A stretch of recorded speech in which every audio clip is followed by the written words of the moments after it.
The snow came early to the Ardennes that December, thick and silent, blanketing the forests of Belgium in a white shroud that muffled sound and obscured vision. On the morning of December 22nd, 1944, Obergruppenleiter Klaus Weber crouched in a frozen foxhole on the outskirts of Bastogne, his breath forming small clouds in the bitter air. He was 23 years old, a veteran of the Eastern Front, and until 3 days ago he had believed the war was nearly won. The American soldiers they'd been pushing back since December 16th had seemed disorganized, poorly equipped, and most importantly, retreating. Weber had seen panic in their eyes as his unit, part of the 2nd Panzer Division, had swept through the Ardennes in what his commanders promised would be the final, decisive blow against the Western Allies. But now, as he stared across the snow-covered fields toward the town his division had surrounded, something had changed. The Americans trapped inside Bastogne weren't running anymore, and the stories coming back from the forward position spoke of something else entirely. Men who wore no winter camouflage, who seemed impossibly well supplied despite being encircled, and who fought with a ferocity that defied all tactical logic. They called themselves the Screaming Eagles. If you're enjoying this deep dive into the story, hit the subscribe button and let us know in the comments from where in the world you are watching from today. Weber had first heard the name 3 months earlier during a briefing session in a half-destroyed schoolhouse outside Aachen. His company commander Hauptmann Dietrich had spoken dismissively of American airborne units, paratroopers who, according to German intelligence assessments, were lightly armed, dependent on resupply, and vulnerable once isolated from their supporting armor. The German Wehrmacht had developed extensive experience fighting airborne forces. They had annihilated British paratroopers at Arnhem just months before in September 1944, surrounding and systematically destroying the 1st British Airborne Division when its ground support failed to arrive. The lesson seemed clear. Airborne troops, no matter how elite in training, were fundamentally vulnerable once cut off from resupply and heavy weapons. This understanding shaped German tactical doctrine throughout 1944. Parachute infantry might seize initial objectives through surprise and aggression, but they lacked the staying power for sustained combat. They carried limited ammunition, possessed no organic artillery beyond light mortars, and relied entirely on aerial resupply or ground link-up for everything from medical supplies to winter clothing. Encircle them, the doctrine taught, and they would wither. The 101st Airborne Division had arrived in continental Europe on June 6, 1944, dropping into Normandy in the pre-dawn darkness behind Utah Beach.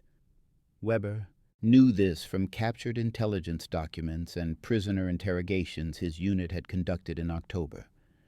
The division had fought through Normandy, participated in Operation Market Garden in Holland, and then been pulled back to France for rest and refitting in late November. Intelligence reports described them as exhausted, under strength, and in desperate need of equipment replacement. When the German offensive, codenamed Wacht am Rhein, Watch on the Rhine, exploded through the Ardennes on December 16th, the 101st had been recuperating near Reims, France, more than 100 miles from the breakthrough sector. They shouldn't have been a factor in the battle at all. But on the evening of December 18th, as German armored spearheads raced westward toward the Meuse River crossings, American commanders made a critical decision.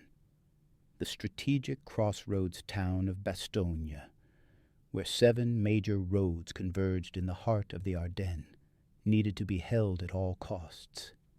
Without Bastogne, German armor would face severe logistical constraints, forced to navigate narrow secondary roads through difficult terrain. Whoever controlled Bastogne controlled movement through the entire central Ardennes. The 101st Airborne, despite having no rest, despite missing much of their equipment, and despite having one of their 2 regiments still in Holland, received orders to move immediately. They loaded onto trucks in the middle of the night and drove through snow and darkness toward a town most had never heard of. Weber learned these details later after the battle from American records. But in those frozen days before Christmas 1944, as his division tightened the noose around Bastogne, he understood only what he could observe and what his commanders told him.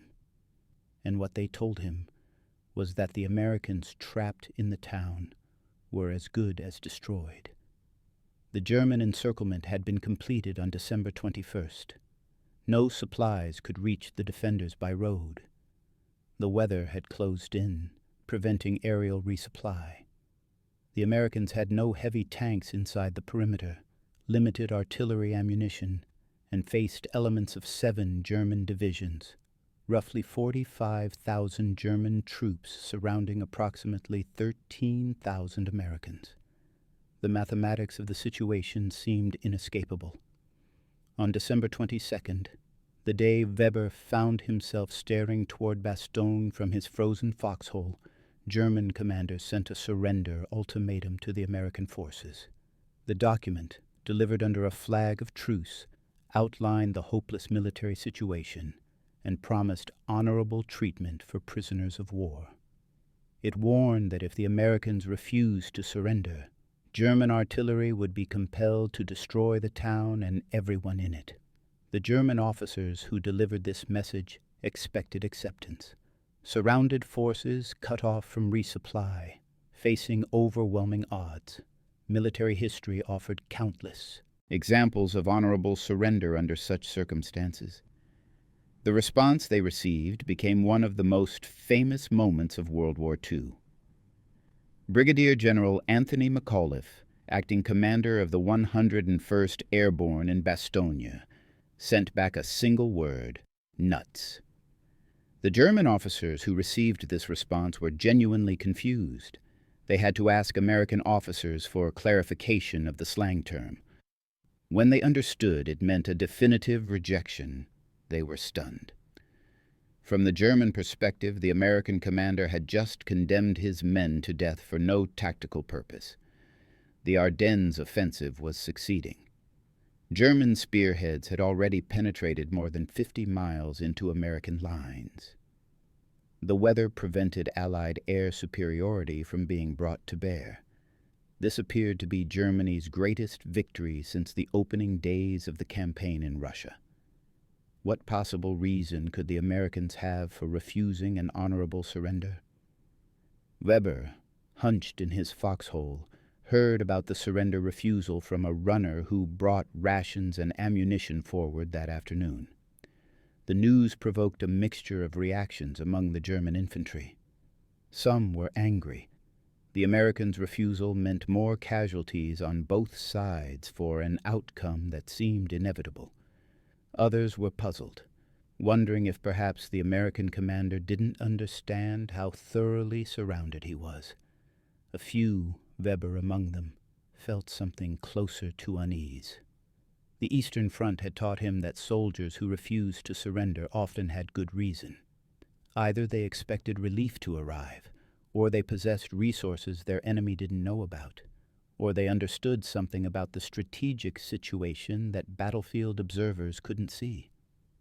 The German artillery bombardment of Bastogne began that evening. Weber could hear the thunder of the guns from his position, could see the flashes lighting up the night sky over the town. The barrage continued intermittently through the night and into the next day. German commanders assumed that such punishment, combined with dwindling supplies and the bitter cold, would break American morale and lead to a belated surrender. But when German infantry probed the American defensive positions on December 23rd, they encountered something unexpected. The Americans weren't weakening, they were fighting harder. The first serious German attack Weber personally witnessed came from the northeast on the afternoon of December 23rd. A Kampfgruppe from the 9th Panzer Division, supported by infantry from the 77th Volksgrenadier Division, pushed toward the village of Longville on the eastern edge of the American perimeter. Weber's unit supported this attack from a flanking position, providing suppressing fire while assault teams moved forward through the snow-covered woods. The initial advance went well. American positions appeared thinly held, and German infantry made steady progress through the first few hundred yards. Then the American artillery opened up. The concentration of fire was shocking in its intensity and accuracy.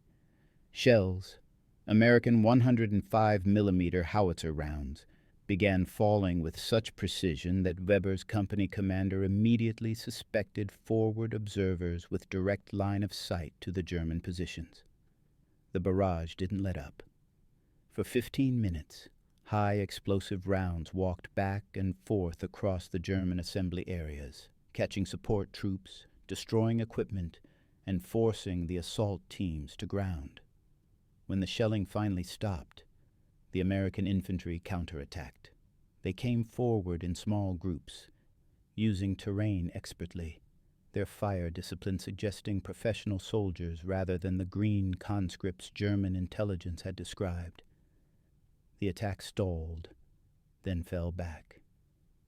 German casualties were significant. Weber's company alone lost 11 men killed and more than 20 wounded in less than an hour of combat. That evening, huddled around a small fire in a captured Belgian farmhouse, Weber listened to survivors from the assault teams describe their experiences. The Americans, they reported, had more ammunition than seemed possible for an encircled force. They weren't rationing their fire. Every defensive position had multiple automatic weapons, Browning machine guns that fired with devastating reliability. The Americans were well fed. Prisoners captured during the attack carried rations that included cigarettes, chocolate, and canned meat. One German sergeant, a veteran of Stalingrad, made a comment that stuck with Weber. In Stalingrad, we were eating horse meat and boot leather after 2 weeks of encirclement. These Americans have been cut off for a week, and they're eating better than we are. This observation cut to the heart of something Weber had begun noticing over the previous months of fighting in the West. The material abundance of American forces seemed impossible to reconcile with his understanding of modern industrial warfare.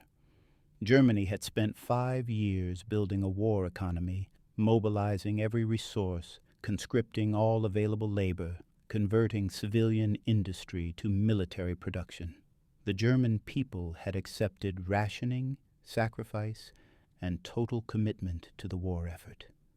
And yet, the Americans, who supposedly had entered the war late, who were separated from the European battlefield by an entire ocean, who were simultaneously fighting Japan in the Pacific, appeared to have unlimited supplies of everything.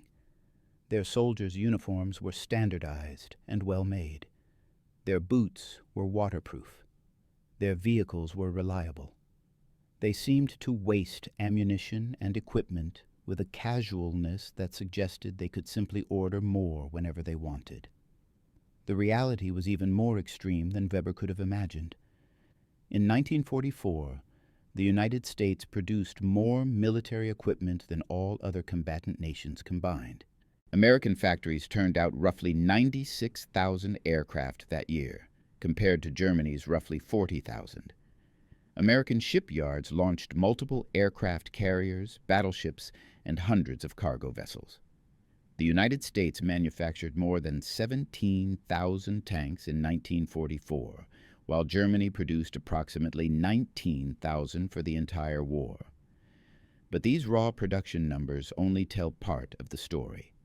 American logistics, the unglamorous work of transporting, storing, and distributing supplies, operated at a scale unprecedented in military history.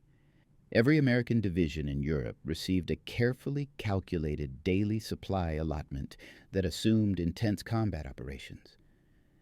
This included not just ammunition and fuel, but food, medicine, replacement equipment, spare parts, and what military planners called comfort items. Cigarettes, candy, reading material, even portable heating stoves. The American replacement system meant that units that suffered casualties would receive fresh troops within days. Damaged equipment would be replaced or repaired by mobile maintenance units that traveled with forward elements. An American infantryman could reasonably expect that if his rifle jammed, he could exchange it for a new one. If his boots wore out, he would receive new boots. If he was wounded, he would be evacuated to a field hospital staffed by trained surgeons with access to antibiotics, blood plasma, and sterile equipment. German infantry, by contrast, had become accustomed to making do with increasingly scarce resources. Uniforms wore out and were patched. Boots fell apart and were repaired with whatever materials could be found. Ammunition was carefully rationed. Artillery support had to be requested through multiple levels of command because shells were in short supply. Replacement troops were often teenagers or old men pulled from civilian life with minimal training. Medical care in forward areas was rudimentary at best. Weber himself wore a greatcoat that had belonged to another soldier, killed 3 months earlier in France. His rifle, a Carabiner 98K, was a reliable weapon, but was manufactured in 1937. He carried 4 magazines of ammunition, and his squad leader had made clear that resupply was uncertain. The contrast was not lost on German soldiers encountering American forces. But at Bastogne, that contrast took on a surreal quality because the Americans were supposedly cut off from resupply. The encirclement was complete. No ground convoy could reach them, and yet they fought as if they had access to unlimited resources. On December 23rd, the weather finally cleared enough for aerial operations. Weber watched from his position as American transport aircraft, C-47 Skytrains, appeared over Bastogne in broad daylight, escorted by fighter aircraft. The transports flew in tight formation, their bomb bay doors open, and began dropping parachutes loaded with supplies. Colored parachutes, red, blue, yellow, white, blossomed across the sky by the hundreds. German anti-aircraft fire filled the air, and several aircraft were hit, trailing smoke as they turned away. But the drop continued. More than 250 tons of supplies fell into the Bastogne perimeter that day, including ammunition, medical supplies, gasoline, and food. German soldiers watching this display experienced a profound psychological shock. The airdrop demonstrated that American logistics could overcome even a complete ground encirclement. The Luftwaffe, the German Air Force, was supposed to prevent exactly this kind of operation. Where were the German fighters? Why weren't German anti-aircraft batteries shooting down more of these slow-moving transports? The visible evidence of American air superiority, combined with the material abundance being delivered to surrounded troops, contradicted everything German soldiers had been told about the strategic situation. If the Americans could airdrop hundreds of tons of supplies in a single day, how could Germany possibly win the war? Weber's squad leader, Feldwebel Kruger, tried to maintain morale by pointing out that the weather wouldn't always cooperate, that German forces were still making progress elsewhere in the Ardennes, that the encirclement of Bastogne would eventually succeed. But Kruger had been on the Eastern Front. He had seen what happened when one side possessed overwhelming material superiority. It wasn't a question of courage or fighting spirit. It was simple mathematics. The side that could replace losses, resupply forward units, and maintain equipment would eventually grind down the side that couldn't. And at Bastogne, the supposedly encircled Americans appeared to be the side with material superiority. The psychological impact of facing the 101st Airborne at Bastogne went beyond simple material considerations, though. There was something qualitative about how these American soldiers fought that unnerved German infantry, accustomed to their own reputation for tactical excellence. The Screaming Eagles didn't fight like conscripts or garrison troops suddenly thrown into combat. They maneuvered with confidence. Their small unit actions showed initiative and coordination, and they seemed utterly convinced they would hold the town regardless of the odds. German soldiers began bringing back stories from failed attacks that all shared common themes. The Americans anticipated German movements. They set ambushes.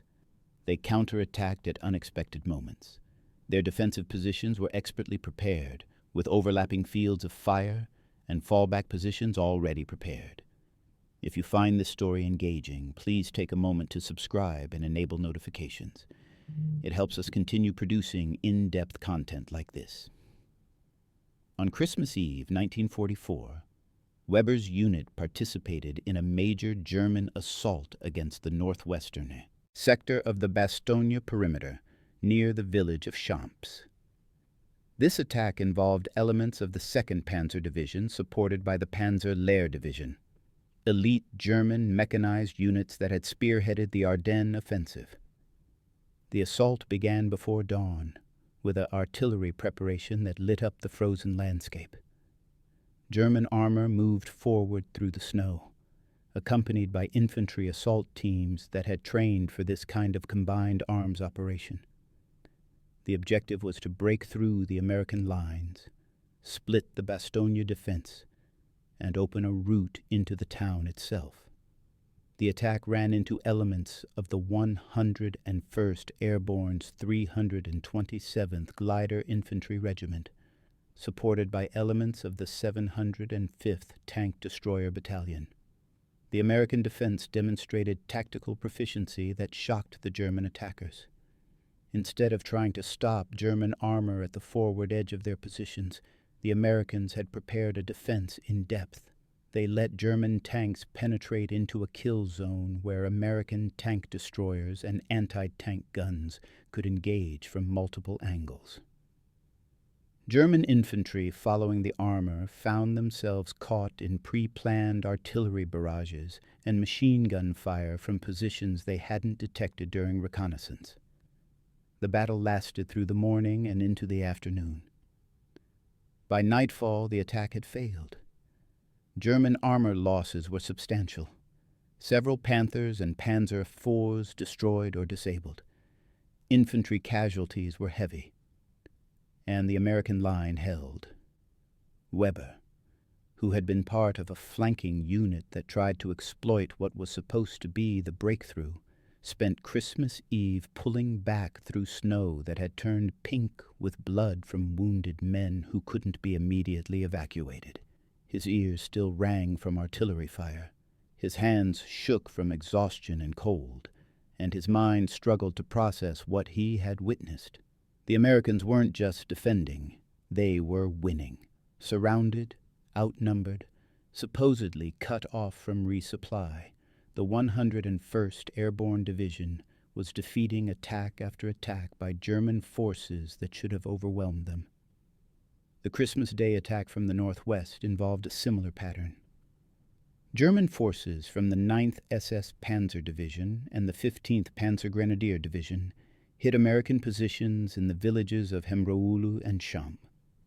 The attacks were supported by what limited German artillery could be concentrated in the sector.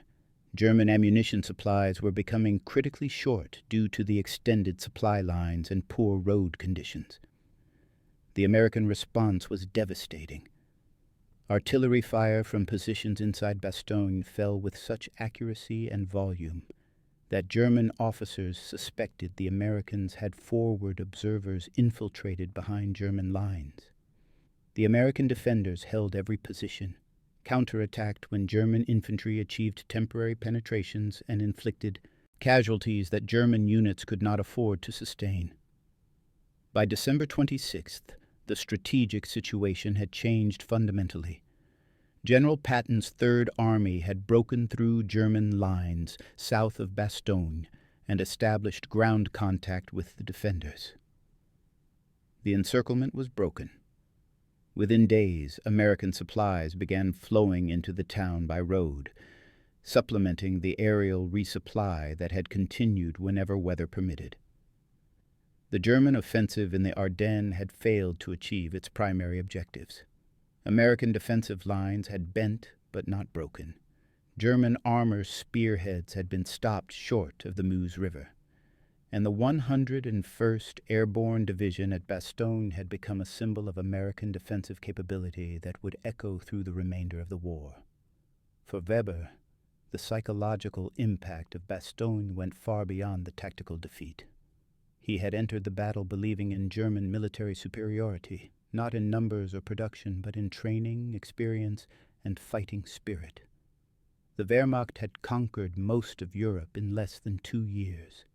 German soldiers considered themselves professionals facing amateur American conscripts. The disasters on the Eastern Front could be attributed to Soviet numerical superiority and the vast distances of Russia. But Bastogne demonstrated something different. The Americans trapped in that frozen town had outfought elite German divisions in a fair battle. They hadn't won through superior numbers. They were outnumbered more than 3-1. They hadn't won through surprise. The Germans controlled the initiative and chose when and where to attack. They had won through superior training, better equipment, excellent leadership, and most importantly, a logistical system that supplied surrounded troops more effectively than the Germans could supply units with open lines of communication. The stories that circulated among German soldiers after Bastogne reflected this psychological shift. They spoke of American artillery fire that seemed unlimited, of how American tank destroyers appeared wherever German armor tried to break through, of how American infantry refused to panic even when flanked or temporarily surrounded. But more than the tactical details, German soldiers talked about what the battle revealed about American capabilities. The 101st Airborne had been rushed into position with limited preparation, had been cut off from ground supply for a week, had faced overwhelming odds, and had not just survived, but had inflicted defeat after defeat on German forces. If the Americans could do this with one division in a crisis situation, what would happen when the full weight of American military power concentrated on Germany itself? Weber survived the Battle of the Bulge, though his unit suffered 60% casualties before being withdrawn from the Ardennes in mid-January 1945. He was captured by American forces in March 1945 during the final defensive battles in western Germany. In Allied prisoner of war camps, he had time to process what he had experienced. The German soldiers who had fought at Bastogne spoke of the battle with a kind of grim respect. They had seen American soldiers fight as well as any Wehrmacht veteran. They had witnessed American logistics overcome impossible obstacles. And they had understood finally that Germany was fighting an enemy it could never defeat, not because American soldiers were better fighters on an individual level, but because America possessed industrial and logistical capabilities that rendered traditional military virtues increasingly irrelevant. The 101st Airborne Division's defense of Bastogne cost the unit more than 3,000 casualties, killed, wounded, and missing, out of approximately 13,000 men engaged in the battle. But the division had held a critical position, disrupted the German offensive's timetable, and inflicted roughly 3 times as many casualties as it suffered. More importantly, Bastogne became a demonstration of American military capability that influenced German morale for the remainder of the war. German soldiers who had fought against the Screaming Eagles carried stories back to other units, stories that spread through the ranks of the Wehrmacht in the final months of the war. The stories all conveyed the same message. The Americans were not the poorly trained, soft troops that German propaganda had portrayed. They were professional soldiers backed by a logistical system and industrial base that Germany could not match. In later years, after his release from prisoner of war camp and his return to Germany, Weber would reflect on how Bastogne had shattered his understanding of the war. He had been raised in the Hitler Youth, had absorbed the propaganda about German racial and military superiority, had believed that German soldiers could overcome any odds through courage and tactical skill. Bastogne taught him that wars were not won by courage alone. They were won by industrial capacity, logistical sophistication, and the ability to project power even when circumstances seemed impossible. The Americans surrounded at Bastogne had received aerial resupply that exceeded what German forces with open supply lines could manage. They had artillery support that outmatched German artillery despite being encircled. They had medical care, food, ammunition, and reinforcements flowing in while German soldiers ate cold rations and went without adequate winter clothing. The fear that German infantry developed toward the 101st Airborne was not the simple fear of facing skilled enemy soldiers. It was a deeper fear rooted in the recognition that Germany was losing the war on every level, not just militarily, but industrially, logistically, and technologically. The Screaming Eagles at Bastogne embodied this reality. They were elite soldiers, yes, but more importantly, they were elite soldiers, supported by a military machine that could supply surrounded troops more effectively than Germany could supply its offensive spearheads. This realization, spreading through the Wehrmacht in late 1944 and early 1945, was perhaps as damaging to German morale as the territorial losses themselves. The Battle of the Bulge officially ended on January 25, 1945, with Allied forces having restored the front lines and inflicted devastating casualties on German forces.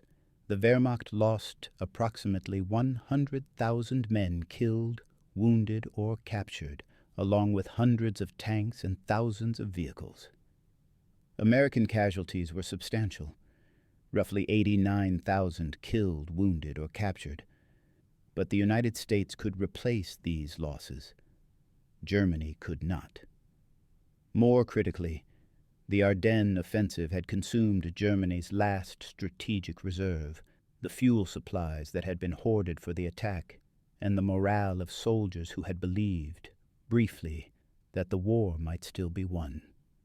For the German soldiers who survived Bastogne and the Ardennes, the remaining months of the war had a sense of inevitability. They continued to fight, often with the desperate courage of men defending their homeland. But the belief in eventual victory had evaporated. When German soldiers encountered American forces after the Ardennes, they fought with the knowledge that they faced an enemy possessing vast material superiority and the logistical capability to project that superiority regardless of circumstances. The psychological impact of this knowledge should not be underestimated. Military history shows repeatedly that armies can sustain enormous casualties if soldiers believe their sacrifices serve a meaningful purpose. But when soldiers understand that defeat is inevitable, that no amount of courage can overcome the material imbalance, morale collapses far more rapidly than battlefield mathematics alone would predict. The 101st Airborne Division continued fighting after Bastogne, participating in the final Allied push into Germany and ultimately capturing Hitler's mountain retreat at Berchtesgaden in May 1945. The division's reputation, forged in the frozen fields around Bastogne, made it one of the most recognizable American units of World War II. But perhaps more significant than the unit's tactical achievements was its psychological impact on German forces. The Screaming Eagles had demonstrated that American soldiers, when properly trained, equipped, and led, could match or exceed the combat effectiveness of Wehrmacht veterans. And critically, they had shown that American logistical capabilities could overcome circumstances that would have destroyed any other nation's military force. Weber returned to civilian life in a Germany that had been utterly transformed by defeat. The propaganda narratives of his youth, German superiority, the invincibility of Wehrmacht soldiers, the weakness of American forces, had been revealed as lies, not just by Germany's defeat, but by specific battles like Bastogne, where the reality of American military power had been impossible to deny. In conversations with other veterans in the years after the war, Weber found that those who had fought at Bastogne shared a particular perspective. They had learned respect for their American opponents, yes, but more than that, they had understood the fundamental truth that modern warfare was increasingly determined by industrial and logistical capacity, rather than traditional military virtues. The Americans at Bastogne had been brave and skilled, but what had truly made them formidable was the system supporting them, a system that could airdrop hundreds of tons of supplies to surrounded troops, that could replace casualties within days, that could provide artillery support that exceeded anything German forces could sustain. The Battle of Bastogne lasted roughly 1 week, from December 20th to December 27th, 1944, though fighting in the broader Ardennes region continued for another month. In that single week, more than 13,000 American soldiers, most of them from the 101st Airborne Division, held a critical position against sustained attacks by more than 45,000 German troops supported by armor and artillery. The American casualties, approximately 3,000 killed, wounded, or missing, were severe, but the strategic impact was decisive. The German offensive lost critical time at Bastogne, allowing American forces to regroup and counterattack. More importantly, the battle revealed to German soldiers at the tactical level what German generals had already understood at the strategic level. America possessed military capabilities that Germany could not match. In the final analysis, what made German infantry fear the Screaming Eagles at Bastogne was not merely their fighting ability, though that was formidable. It was the recognition that these soldiers represented something larger, an American military machine that combined excellent training with overwhelming material support.